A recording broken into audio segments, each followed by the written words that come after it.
Good morning.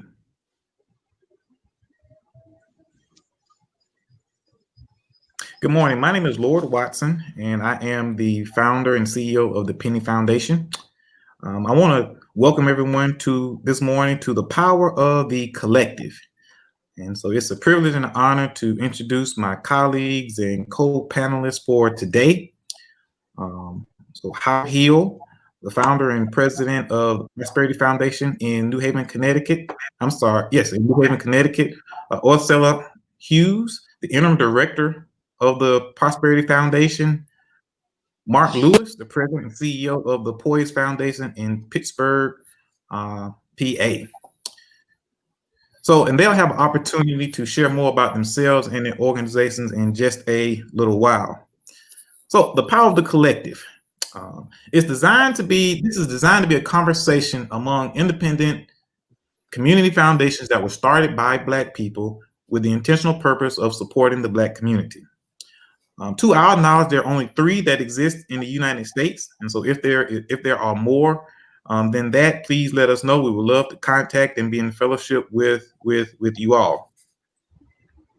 So, to kick off the conversation, to really just jump right in, recently the National Committee for Responsive Philanthropy, they released a report titled "Black Funding Denied: Community Foundation Support for Black Communities."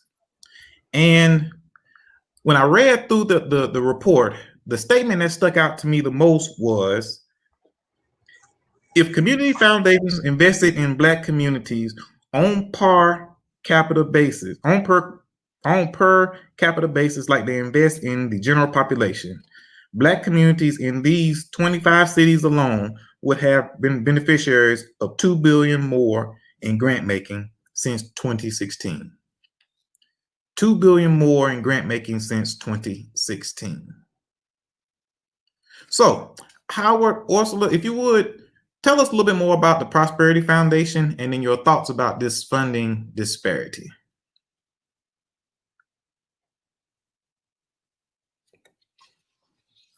You motioned for me to go first. Okay, great. First of all, thank you, Lord, for convening us for this day. Thank you to my co-panelists and to all the viewers, whether you are on Facebook or YouTube this morning or LinkedIn. Thank you for joining us for this very important conversation. My name is Ursula Hughes. I'm with the Prosperity Foundation.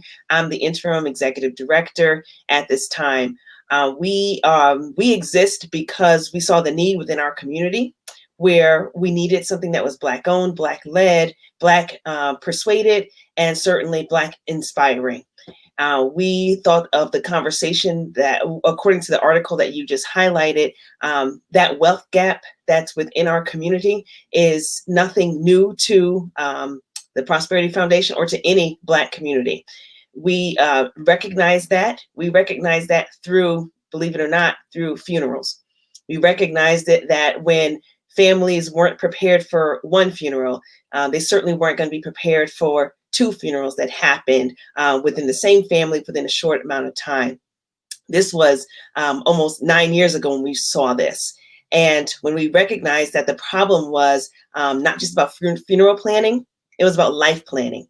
We realized that there was a disparity within economics, education, and health. The economics being not just financial, but ownership as well in business.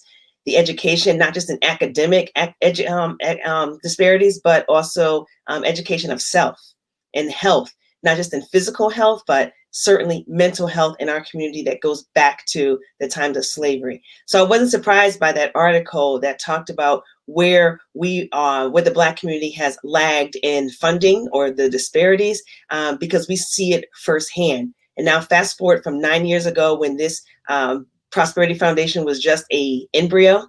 Now it's starting to be a toddler. We see those disparities again because COVID has taken multiple families in the same family, multiple individuals in the same family. And once again, we see it heightened with education, health, and economics. And so that article does not surprise me. It's only surprising to me that it's taken so long for others to realize that these disparities have not been talked about for such a long time.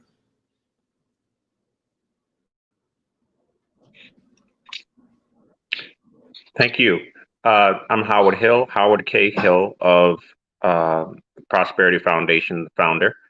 I operate funeral homes, and I have three of them. I'm in Bloomfield, Hartford, and New Haven, Connecticut. I'm the board chair of the Prosperity Foundation. We have five other board members, including myself. Um, we operate just like a regular community foundation where we aggregate resources.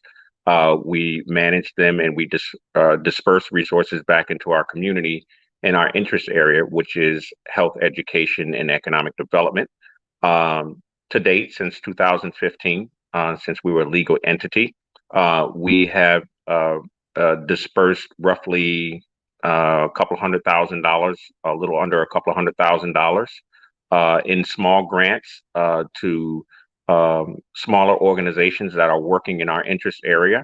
Uh, by the way, we are a statewide community foundation. We're located in New Haven, but we are statewide. So our service area is throughout the state, wherever Black communities are in need in those particular areas. Um, we to Orsella's point, these disparities, this is not new. I'm sort of the person who's, I push the envelope a lot and try my best to stay in the background so that we don't stunt any opportunities or stunt any growth of the organization. But these issues that we have in our community, while they're being acknowledged now, I do think that it's a way of aggregating resources for people who are outside of our community. So our issues really equals opportunities for everybody else. And the vision of our foundation was to highlight issues, but really solve those issues and address those issues, at its core, at its root cause, which is why we focus on economics, which is an area that most of our communities, we don't really focus on that. We focus on, a lot of us here, at least in Connecticut, we focus on getting jobs and things of that nature. And I believe that we do need business. So these issues, that we have in our community resonates throughout philanthropy. The issues that we see in philanthropy are sort of mirrored in other areas within our community. So this is nothing new to us at all, Brother Lloyd. And thank you for convening us. And I'm so honored to be on this panel with you, Lord, and also Mark Lewis of the Poise Foundation. Thank you so very much for inviting us.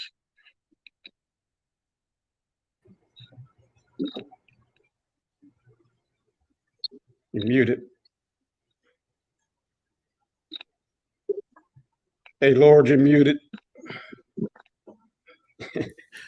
So thank you for being a part of this. If anybody ever wondered what conversations would two preachers or undertakers in an accountant would ever have, right? Well, this is the place to be right now. So it's interesting that you looked at that you started from this lens of your business being an undertaker and seeing how that impacted so much more than just what you could see in the communities. And so the Prosperity Foundation was started in 2015. Am I correct?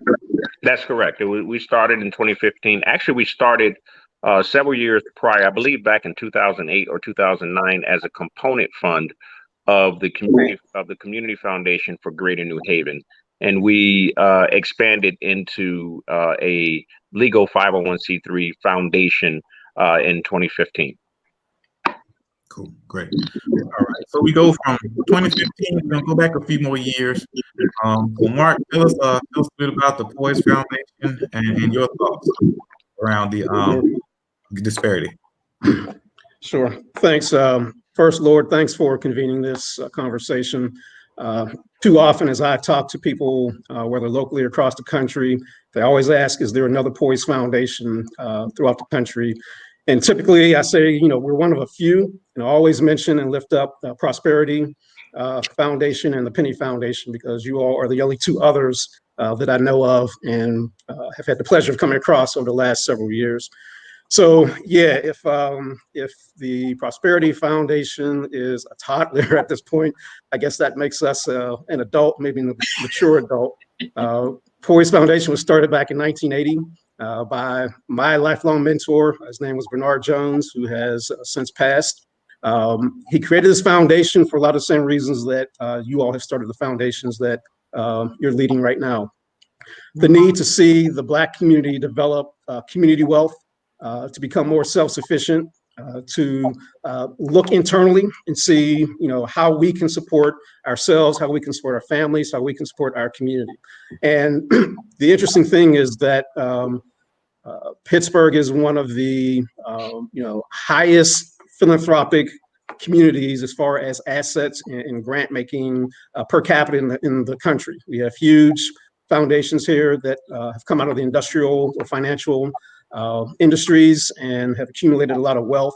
We make a lot of grant making, but when you look at this report that was just released, you can go back to Greenlining back in 2003 when they did a study in California, which basically came up with similar results. And so back in, let's say 2007 or so, we kind of did that informally here in Pittsburgh.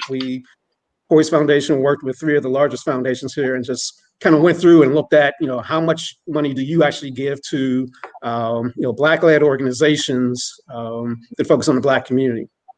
And, it's not that dollars don't come to our community in various ways or support different efforts, but it's, I think the report is extremely accurate when you talk about funding Black organizations that are Black-led, that are building assets in the community, that are building capacity within Black-led organizations.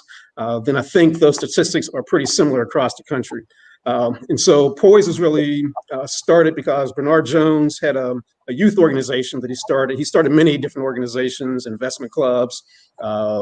He probably had the kind of social / personal investment type of funds, back in the 60s. And so he had a group of people that would get together, they would put money on the table. Part of it they would invest for their own personal benefit, and part they would invest to generate money that they would then invest back into the community. And after a while, they learned about endowment funds. And from there, created the foundation. We started with $170,000 out of 3 funds. Endowed funds that they had put together over time. Today, we sit at about $9 million in assets. We have given away, at the end of this year, we'll have given away about $15 million to primarily Black organizations, a lot of scholarships as well through the community. We currently manage about 170 to 175 individual funds that organizations, individuals have created over the years and entrusted us with to manage. That goes anywhere from donor advised funds to designated funds, to scholarship funds, neighborhood asset funds. So we are a community foundation, to the truest sense of the word. What we're looking at over the next couple of years is, what it means to be a community foundation, more leaning towards what Howard's talking about, and even beyond. What it means to be maybe a public foundation is not so just focused on our county where we do most of our grant making at this point. We do have funds that people have started from all over the country because, again, we're one of the few Black community foundations that exist outside of the two of you that I'm aware of. And we do grant making mainly through scholarships, but do some other types of grant making outside of our county and our state as well. And so the one thing that I want to lift up in this conversation, Lord mentioned a statistic coming out of that report that since 2016, if Black-led organizations were funded at the same level as their white organizations, that would have been another $2 billion flowing through from community foundations flowing through to the Black community. In the spirit of what this conversation is about, and talking about collective giving, talking about self-sufficiency, talking about taking care of ourselves, If you want to put that in perspective, if you just go with the number that in this country, Black income is about $1.3 trillion, right? So 1% of $1.3 trillion is $13 billion. So if we gave, let's say, 0.5% of our money back to our community, that would still outpace that $2 billion that we're missing from the community foundations. And I don't say that to say that we shouldn't hold those community foundations accountable, because we should, if they're truly for the community, if they're looking to invest in where, some of the greatest disparities are, then there's definitely money that needs to come to us. But what I also want to say is, don't let us forget that we've got power. And collectively, which that 1.3 trillion is, that's not individual household dollars, that's us collectively. So collectively, we have power, and we need to make sure that we understand that if we tap into that power, we can replace dollars that we're not getting from other places. Again, not letting them off the hook, but we've got the ability to take care of ourselves, and we just need to think about that. And I definitely want to lift that up through this conversation. Thank you. So if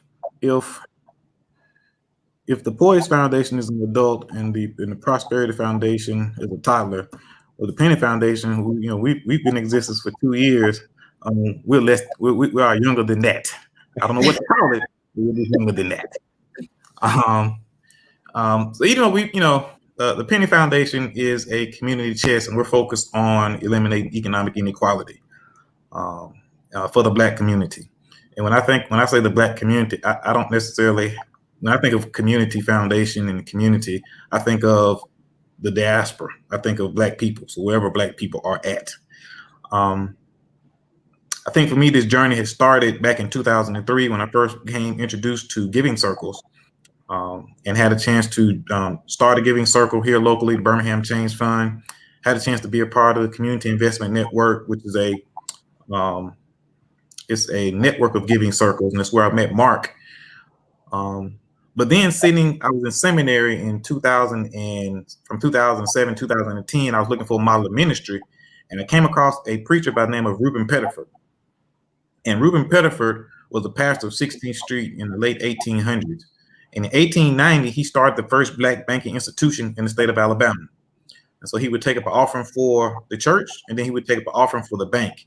He went to other churches and took up an offering for the bank. They pooled those monies together, and they started making loans to build businesses, to build churches, to educate people about finances, and to build communities. And so that really resonated with me, and that's kind of where the dream or the idea of starting starting the Penny Foundation, paying homage to what was done in the 1890s, but also using that same type of model to move forward. And so we start from scratch, and so we are building programming, building assets. And I look at the Penny Foundation as a hybrid. As a hybrid to collecting and administrating and managing assets, but at the same time looking at the community at some issues that just not being tackled, that are unsexy but need to be tackled, and making sure that those are being tackled as well. And so the way this conversation is going to flow, right? Each organization entity has questions that they want to ask of the others, and so we're going to have a round robin of questions, and then we will look to see if there are any other comments or questions out there on the internet and or from our viewers, and we'll see if we can answer some of those and see what type of time that we have left.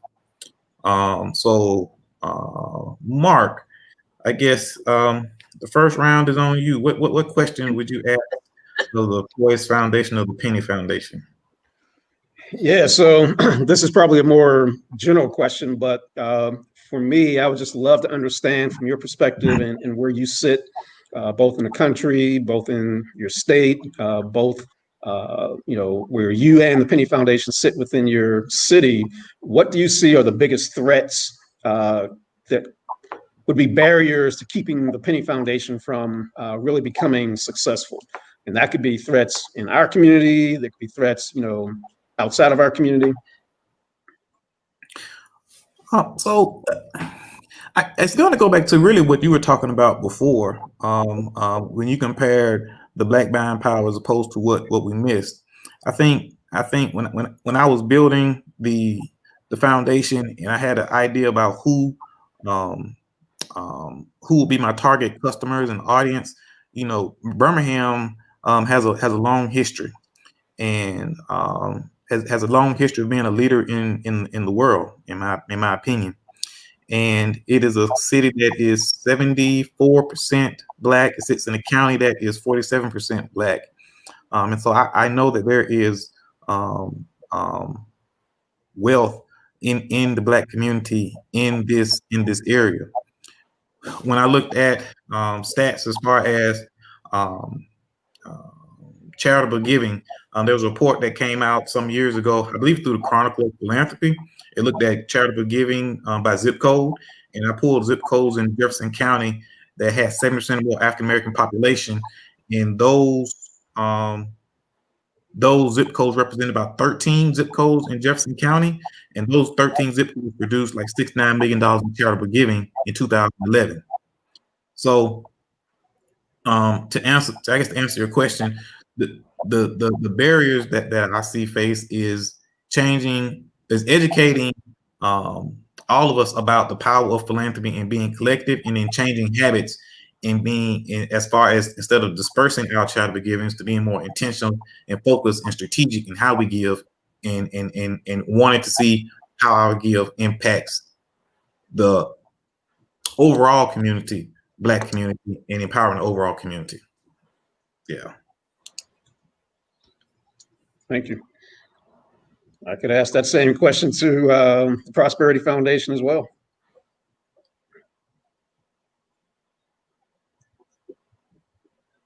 What's Leaky's point? Oh yeah. Oh, he's asking. I'm not used to you being on mute. I was busy writing down my question. I'm so sorry. So if you don't mind, Mark, if you could repeat that question. Sure. So it's really just focused around, given where you sit in your community, the foundation, even you all personally, in the state, because often our states are very different. Connecticut's going to be very different than Alabama and Pennsylvania. What do you see as the major threats to the success of the Prosperity Foundation, or what barriers do you see, that are in the way of you becoming a sustainable community foundation? Great. I'm glad you asked that question. Before we moved from a component fund into an actual foundation, we did a focus group. And in the focus group, there were a number of different people from different industries within the Black community to talk about the need of a foundation and their expectations. The number one threat and barrier was trust. That was seen across the board, that Black people have been taught, and it has been institutionalized within our DNA to not trust one another, not trust you with my money, not trust you with my future, not just to trust in general. So we had to break that down. We had to break that barrier immediately before we could do anything. Trust was the number one thing.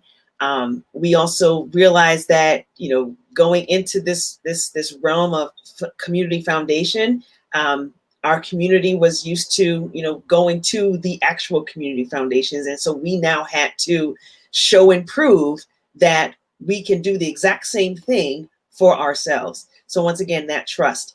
So by using the word trust, we were being very transparent in our messaging, making sure that they were a part of convenings, and just inviting them to the focus group showed them that we trust you enough where we want you to help with the building of the mission, the vision, and the purpose, and why we exist. So that was and it still remains a barrier, to be quite honest. It still is something that we have to deal with all the time, because we've been taught that, white ice is better ice, is colder ice. And we just have to continue to chip away at that. And Howard, if you can add anything else to it. Yeah, I think Marcella, you hit the nail on the head. I'm a little, you have a way of putting it. I'm a little heavy hitting with some things what I say. So I hope I don't offend anybody. Yeah. But in my mind, it's really for us. It's about mindset, right? You talked about this. This idea of distrust. Distrust was something that was done to us. We have embraced it. And I remember going to a convening where there was a doctor from Yale who studied DNA and said that our DNA hasn't been impacted by oppression and slavery, and we carry that with us today. So we have a number of issues. Some are more obvious than others, right? So we have infrastructure challenges in the sense that we're small, and we want to be big, but we're small, and we can do only what our uh, resources allow for us to do. We have a big vision, uh, and people's needs sort of outpace our ability to assist. So we do as much as we can and some. We have a working board. They do an outstanding job at delivering grants and providing as much information as possible that's valuable to the community. And we reach parts of our community. We reach our community much better than the larger foundations. So we do not have an access problem as it relates to getting into our community, but we have an access problem. Sorry about that. I'm sorry. We have an access problem as it relates to um, you know getting the support that we need. I would also say that as far as support, uh, you know, in this trust, in this mindset, there's a lack of confidence in us because we're Black, right? And that is always a barrier for us. I see this as a business owner. I'm considered to be a Black business owner, whereas my counterpart is a business owner. So we have embraced this idea of being Black because we feel that that's where our power is. I'm not sure if our community is there yet. I believe that they're going to get there. I recall talking to one of my fellow board members and telling him one day it's going to be sexy to be Black. And guess what? George Floyd hit, and now it's sexy to be Black. And what that has done to us, it has created competition for us to serve our own community by a larger foundation who has the resources to reach them. And it's really, it makes me extremely uncomfortable. And I get myself in trouble sometimes, but it does make me extremely uncomfortable uh, because in my head, we don't have competition. What we have to offer is the system of philanthropy, right? But by Black people. They have the system of philanthropy, but they're not Black. When it comes to our problems, we have to see us in positions of helping. We have to be a resource for our community. That's part of our healing process. That's part of our healing process that we need to deal with from slavery. Even today, we have to heal from that because most of us have to go to people outside of our community to get our basic needs met. And in many ways, it's dehumanizing to have to always go to somebody else. You can't even go to your own people to get the resources that you need in order to survive.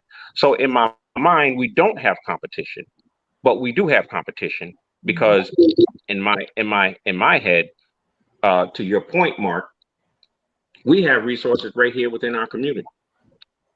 So why can't we aggregate our resources so that we can help ourselves, because that's where the true healing comes from.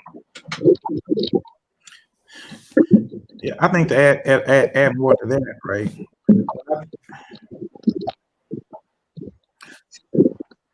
When I think about the resources and what's needed, right?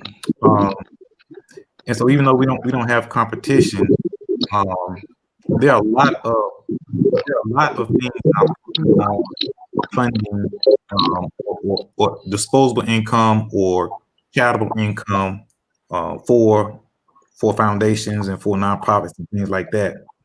And so what's been interesting for me is I see the Penny Foundation as a platform for people who want to invest their philanthropic dollars into the Black community.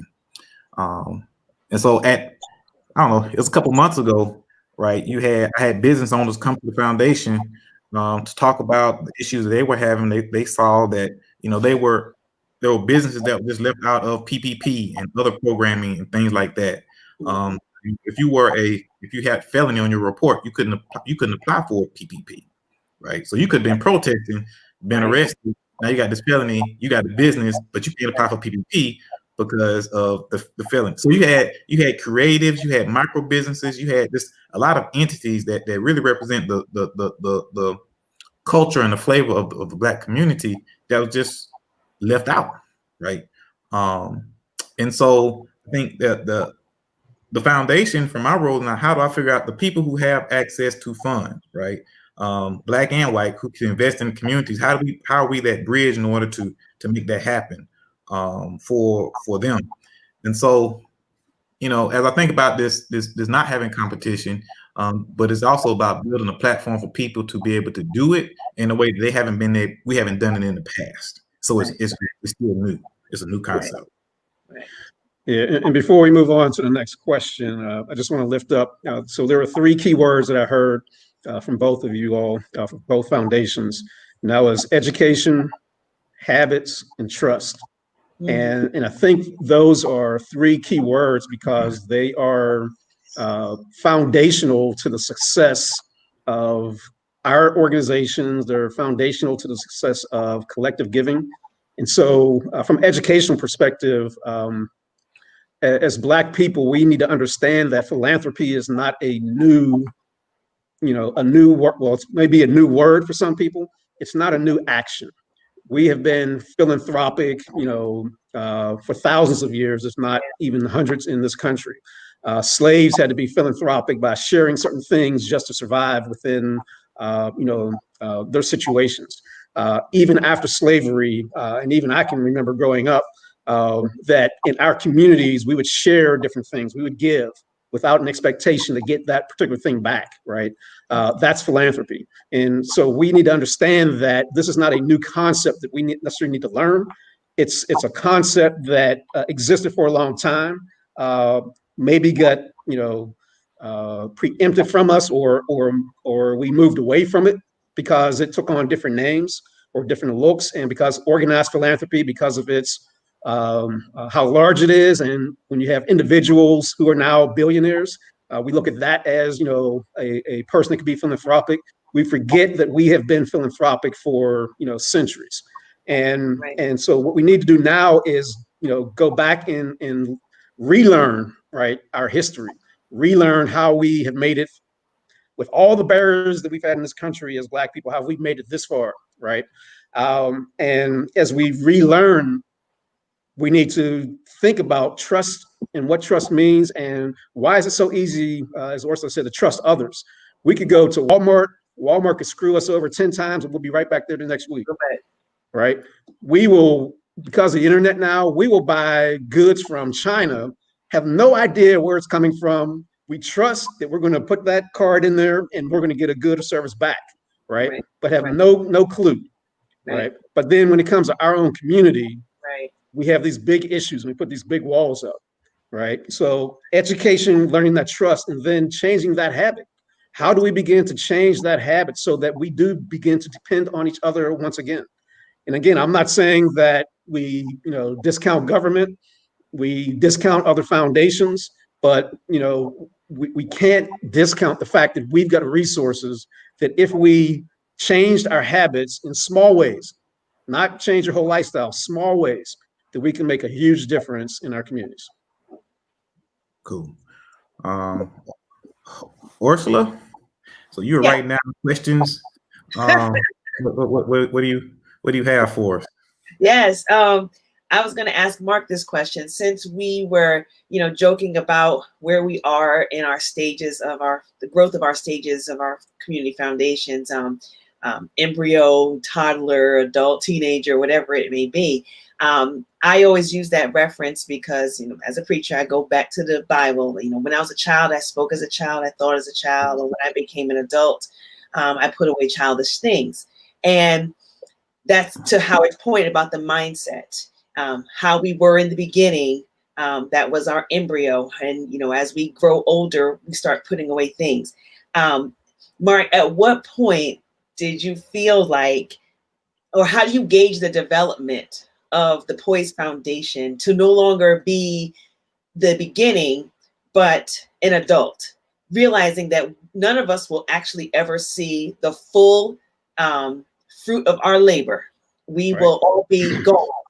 So how do you gauge the development of the Poise Foundation? Yeah, no, that's a great question, and appreciate that. So just giving you some history and background of the foundation. So when the foundation started in 1980, it was a group of people that Mr. Jones had worked with for over 20 years, had come together and created the foundation. And as I mentioned, there were 3 endowment funds worth about $170,000 back in 1980.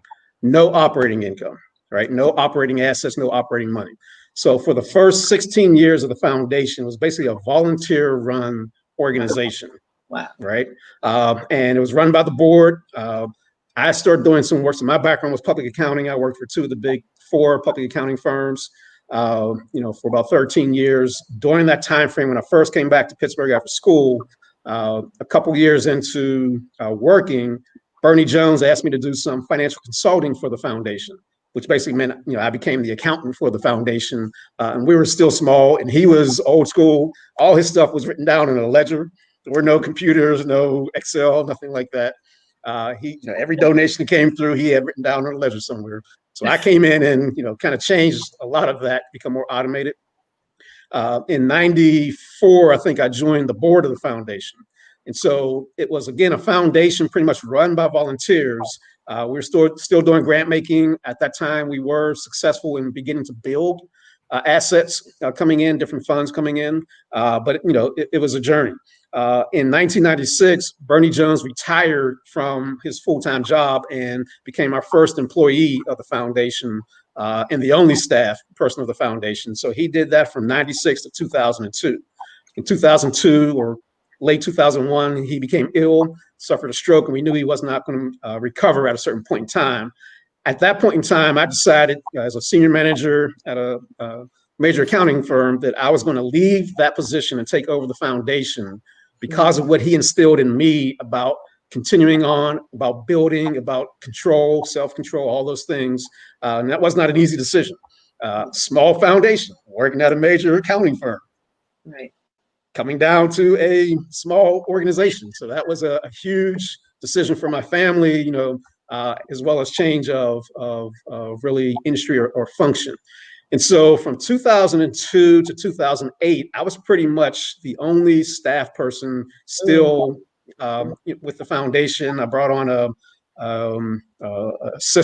admin assistant part-time during that time. It was only around 2008 that we began really building capacity in the foundation. So we'll be 40 years old in December. And it's only been the last 12 years we've really had capacity and to operate, as I call us, a small business at this point, right? We're a small, tiny business.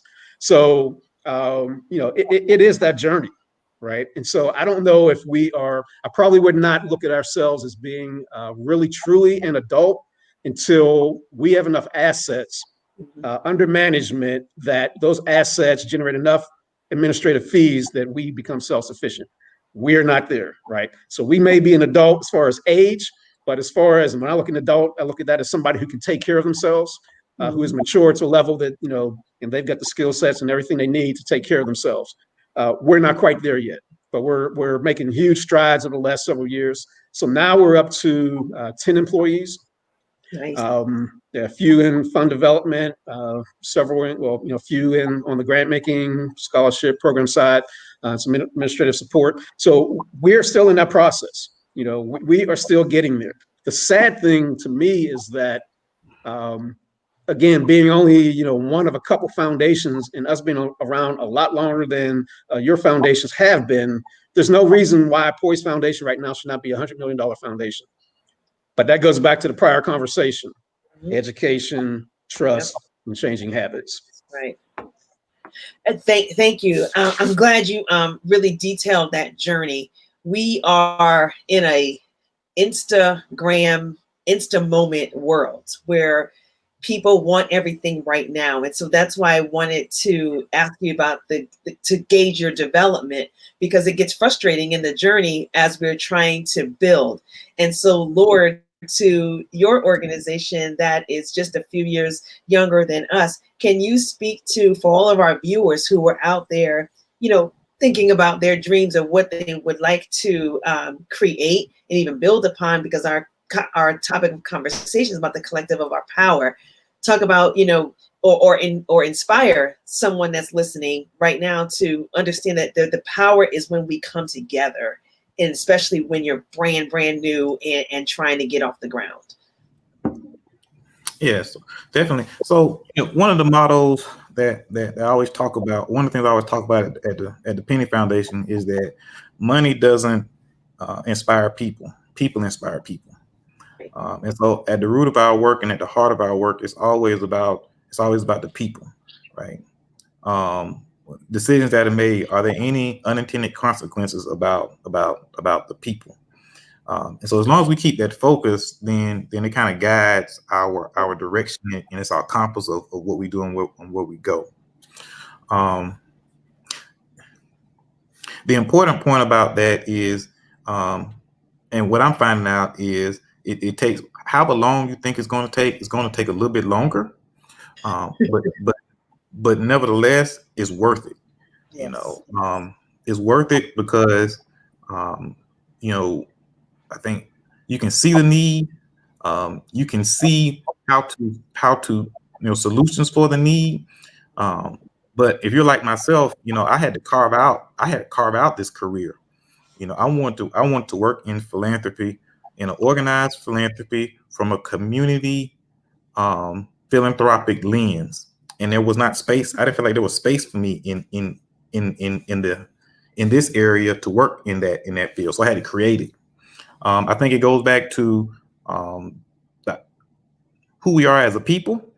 You can't wait on people to make positions for you. Sometimes you just have to create one for yourself and move on. And so that's what I would say to anybody as you look at this thing. Sometimes these positions are not going to be created, because I look at it like this, right? If you got an entity that's been around for 50 years, they got millions and millions of assets, what have you, and you're asking them to change their culture to fit you when it wasn't started that way. Yeah, we need to ask and we need to demand that. But understand that's a heavy lift, right? And so is your energy spent? Do you want to spend your energy doing that work, or do you want to spend your energy doing the work that's needed in the communities to educate people, to bring people together, and to be strategic in our giving? And so that's kind of how, when I think about the organization where we're at, I'm gonna push the boundaries of what it means to be a community foundation. We're hybrid. So we do some direct programming and research and surveying and information gathering, and then we also are looking to start to house funds and philanthropic dollars. But I don't see where we can do just one thing and survive, because the other piece is, like, even with the Poise Foundation, they have years and years and years of experience and investment behind them. Starting a community foundation today, you have to think about, how do you become self-sustainable faster?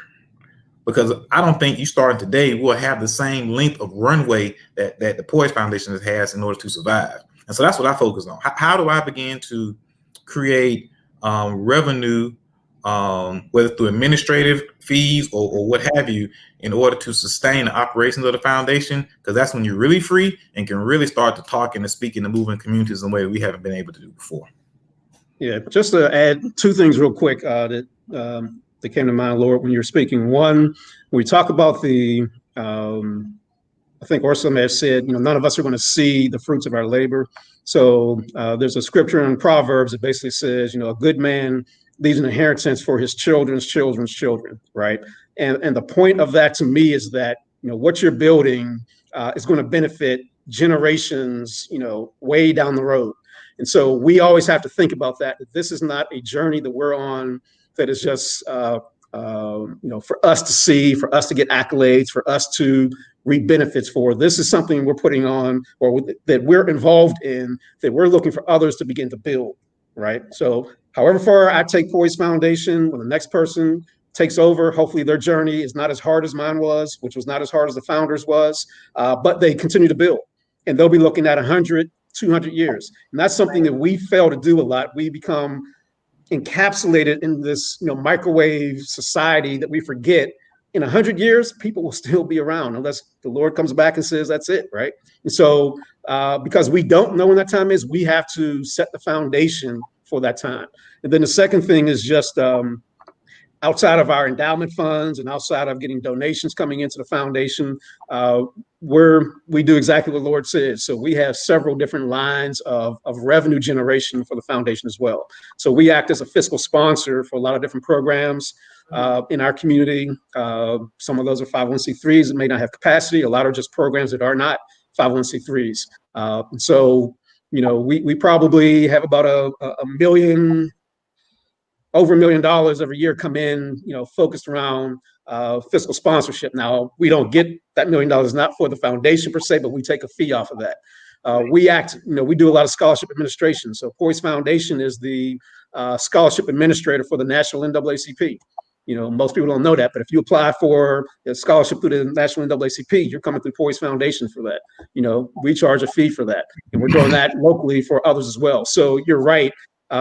Because we don't have the assets to generate the wealth, to generate the operating revenue we need to cover our expenses, we do need to be creative. We do have to branch out into different things that some other community foundations may not do because they don't have the need to do it. Yeah. Good thoughts. So we are coming up on around 47 minutes, and we try to keep this thing to around an hour. So there's going to be one final question, and then we'll wrap up. And actually it came from through our chat, and so the question was asked: What is our competitive advantage? What's the competitive advantage of Black foundations today? Yeah, and I see who sent that question in, so we have to be extremely on the ball because she is somewhat the mother of current Black philanthropy, especially as it comes to giving circles and things of that nature.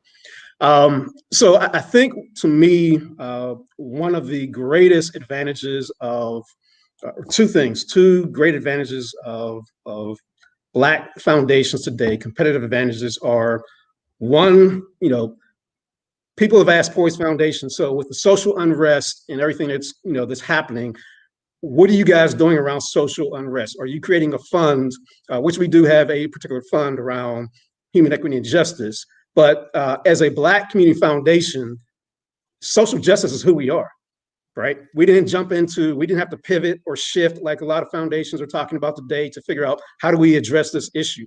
That is the essence of who we are. So this is not something that we have to develop a strategy for today, and then 5 years it'll be a different strategy. When it comes to trying to help the Black community become self-sufficient, to really educate itself, to go back to our roots, to understand the power and the collective power we have, that's who we are.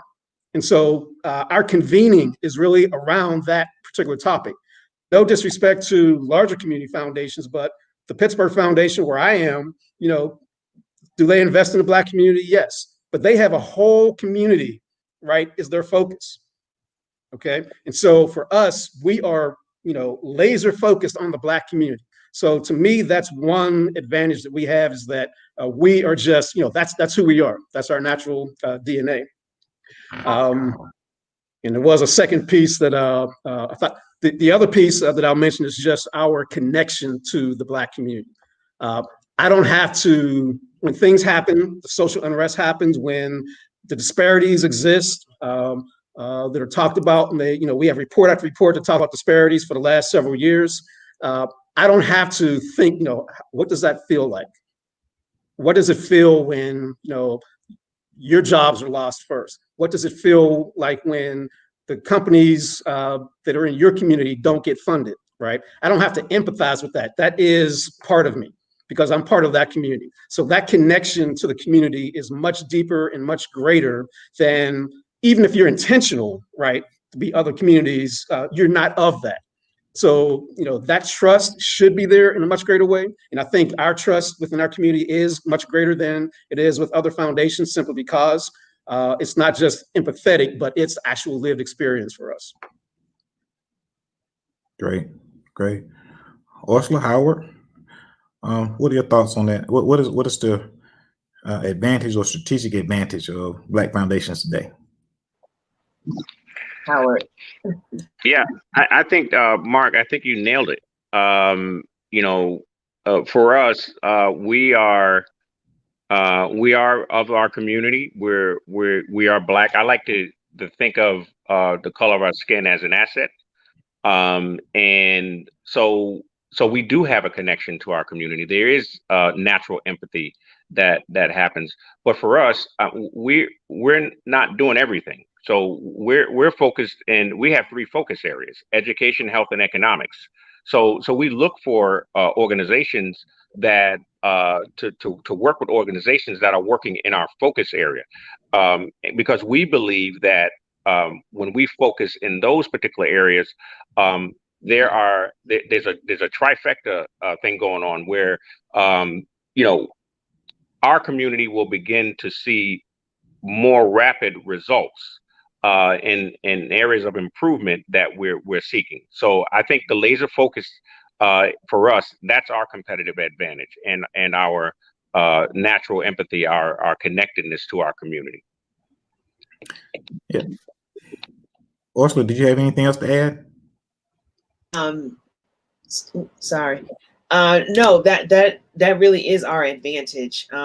The other advantage is that, with our foundation, sometimes getting that full amount that you need to be endowed with a community foundation is not the same with us, where some community foundations you need, $25,000 or more to be considered an endowed fund. With the Prosperity Foundation, we have the advantage where you can build to your fund. So your organization may just only have $200 to start off with before you become, as we keep saying, about from child to adult. $5,000 is the endowment stage with the Prosperity Foundation, and that's key to our community, because we're used to that term layaway or put something on it, that kind of terminology. So as we are building, as organizations are building, they're not only building their fund, they're building the trust, they're changing the habit, and they're having the conversation within the community with other people in the community. Hey, you may not have it right now, but here's an organization or a community foundation in our community that you can build with, and then they get to their $5,000 and they feel like an adult. They feel like they don't just have a checking account or a scholarship fund at a bank, but they actually have an endowed fund, a scholarship fund with us. So that's our advantage too, is how we connect to what we already know. Yeah. And Laura, I'll do this in 30 seconds because I know you got to say something as well. So if there are foundations, listening on this call, if there are corporations listening on this call, what I talk about so often now is this idea of asset transfer.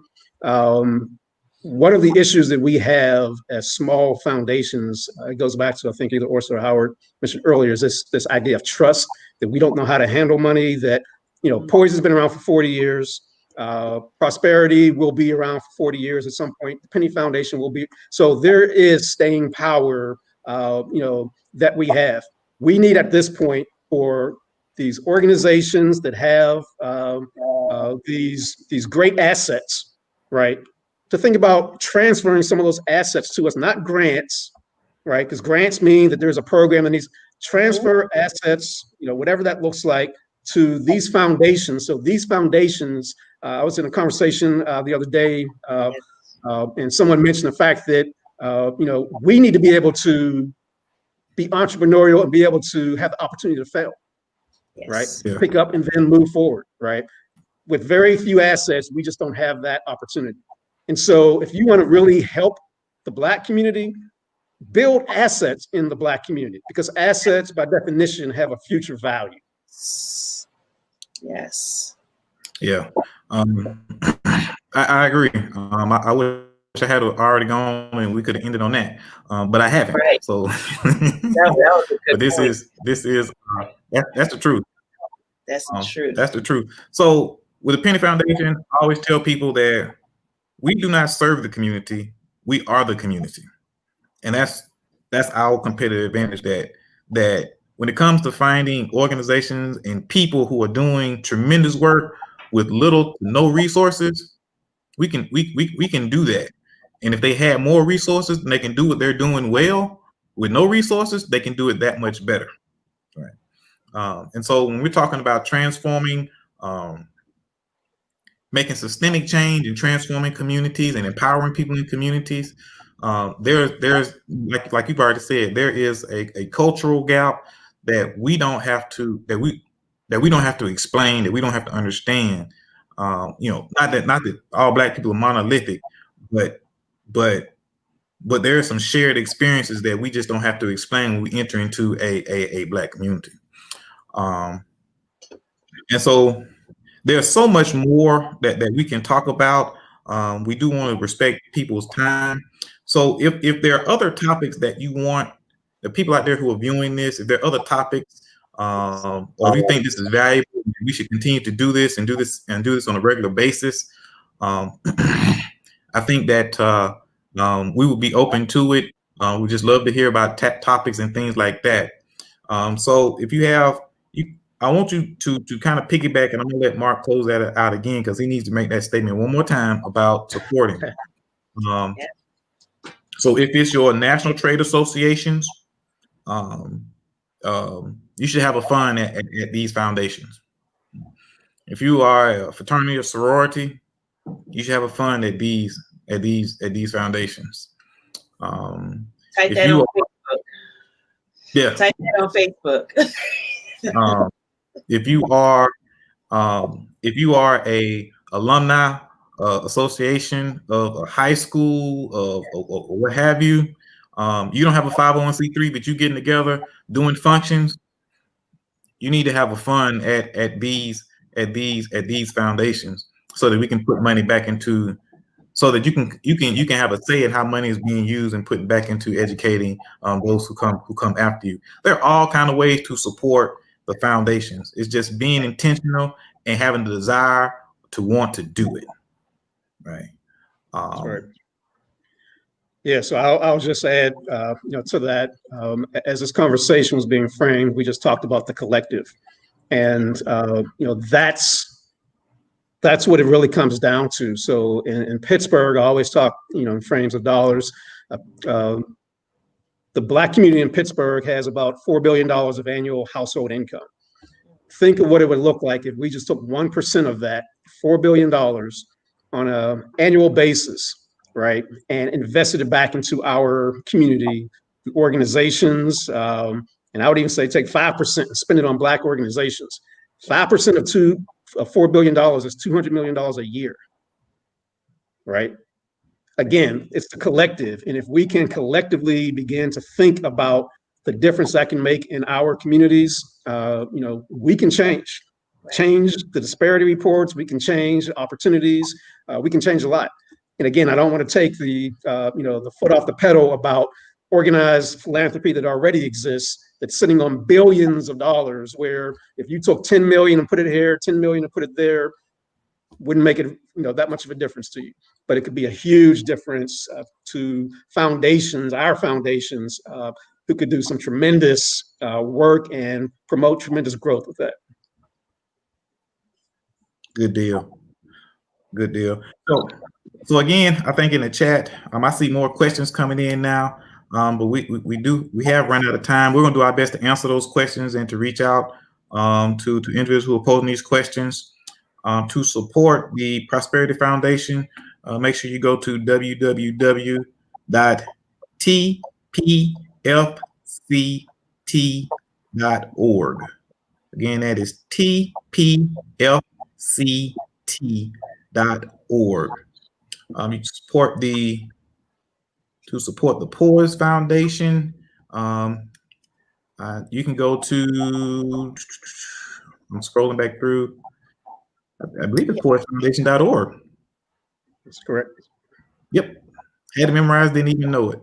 Poorsfoundation.org, and then support the Penny Foundation is pennyfoundation.org. Look, I have enjoyed this. We have to do it again. Thank you all for participating in this, the power of the collective. Thank you all for the questions, and we're going to do our best to get back in contact with you all to follow with you to answer those questions. And so with that, we look forward to the next time. This is Black Philanthropy Month, and what better way to celebrate this month than to speak, for me to speak with these leaders of independent foundations, community foundations are created to support the Black community. Thank you all. Howard, Thank you. I love what you're doing. Ursula, thank you for what you do. Mark, thank you for the wisdom and the leadership as always. And so with that, Thank you. you all have a good day. Thank you for watching. Take care. You. Bye-bye.